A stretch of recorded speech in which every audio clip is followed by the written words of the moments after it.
Hello there, welcome to Star Rapid. I'm Gordon Stiles of Serious Engineering fame, back at you with another Factory Insights.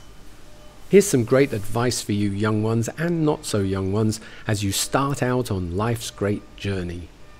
A jack of all trades is a master of none. I remember my dad reciting this when I was young. The inference is that you should figure out what you want to be and then become a master of it.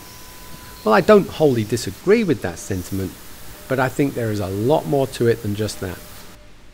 The quote, "Jack of all trades," may have originated in a 1592 pamphlet by Robert Greene, possibly referred to William Shakespeare, but no one really knows.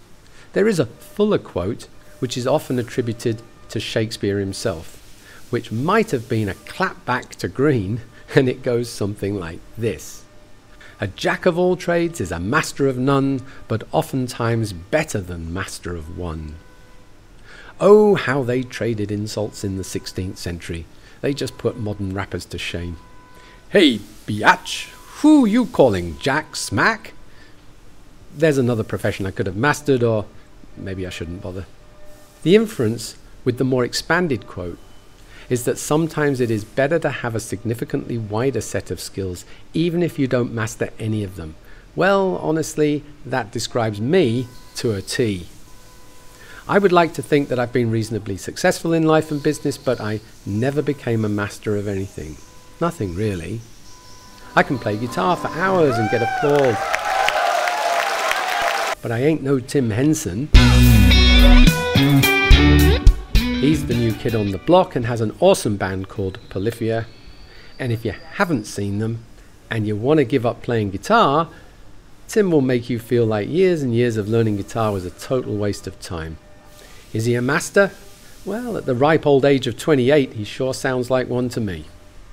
I know about economics, and I've even written a book on macro taxation and welfare, but I doubt if anyone would consider me a master, nor would anyone want to read the damn book. It's on Amazon though. Now, Australian economist Steve Keen, he is a master. I'm a CNC machinist, and I've spent decades at machines. But again, when you compare my skills to my Danish CNC master Brian Anderson, I probably wouldn't even be considered much more than an enthusiastic amateur. And yet I own a successful CNC machining company. I know something about sales and marketing and finance and accounting and quality control and quality assurance and law and information technology and factory management and lean manufacturing and human resources and on and on and on and on. In fact, I know a bit about hundreds and hundreds of subjects, pretty much like any business person has to. I am not, and probably never will be, a master of anything. Most business people are in fact master generalists. However, let me tell you about when you really need to be a master in a particular discipline. If, for example, you want to be a gold medalist in any kind of sport, you must be the very best. You must master your discipline or you won't even qualify for a regional event. You want an Olympic gold, you must exclude everything from your life, focus only on your discipline for years and years and years. Once you've achieved that goal and you retire, probably still at a relatively young age, you then have to figure out what you're going to do with the rest of your life. That's when you might have to master generalism. I think I just invented a new word there. My CNC master Brian must strive also to be a master of CNC programming and machining. That's his career.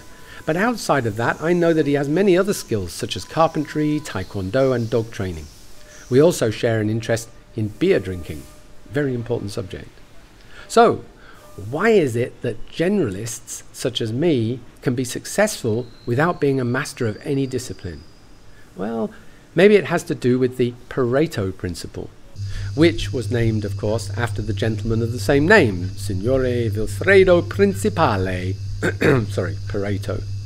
In essence, if you can study any subject to about 20% of the time it takes to be a master, not that I'm sure there's any fixed definition on what a master really is, but in that time you will gain about 80% of the effect of being a master.